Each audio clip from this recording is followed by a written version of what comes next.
Panbising asina machinjak sungbagi process haibadi photosynthesis asida mangal ama puthoi.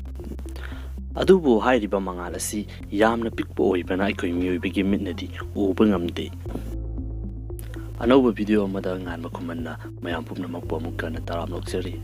Ngasidi Amazing Facts in Manipuri gi series asigi anova video amaga amukpona miyang tabinasi. Ahanbada aikoina ngasi makal makha kayagi gadget kaya ama sizinari makoibu invent tawnaramba saknairaba miyoi asi aikoina ningsingnari. William Bullock hairiba miyoi asina web rotary press asi invent tawki. Adubu laibak thiba thokdok abada mahaki invention asina mahaki mathwai lauki.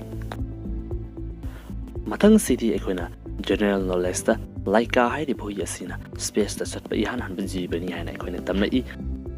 Adubu malem asideki yana hana space ta thakiba ahingba jiba asi fruit flies hairiba hayingi jat makal asini. Hairiba asi 20 February 1947 da B2 rocket ta thakibani. Matang sina aikoina ngasi sizinariba office year asi Charles Darwin na yana na invent tawki. Hojik lairiba miyoiba haibadi modern humans asi 20 million years ki mamangtiki laiba horaki. Aduga record oina laiba horokliba asina 5500 years masigi matamasidegini. Haibadi aikoi miyoibagi history ki 97% di hojik fawba aikoina tiba fangdri. Matang sidi aikoi miyoibagi haksan gi oiba facta madudi aikoina sorhonjillingai gi mikup asida wa ngangba asi aikoina oithoktabani hana thamli.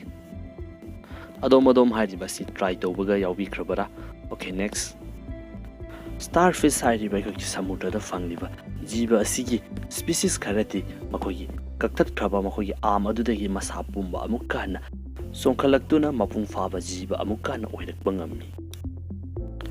Mathang asina University of Pennsylvania asina 25 billionaires potoktuna malemgi oina laiba university sing asidegi khwaidagi yamna billionaires potokpa university oiri. Ngasi oina aroibada Singapore hairiba country asidadi atopa miyoidagi aikoina khangendabida wifi connect tawba asi illegal oi aduga sei ahum phawba jail da thamba yai.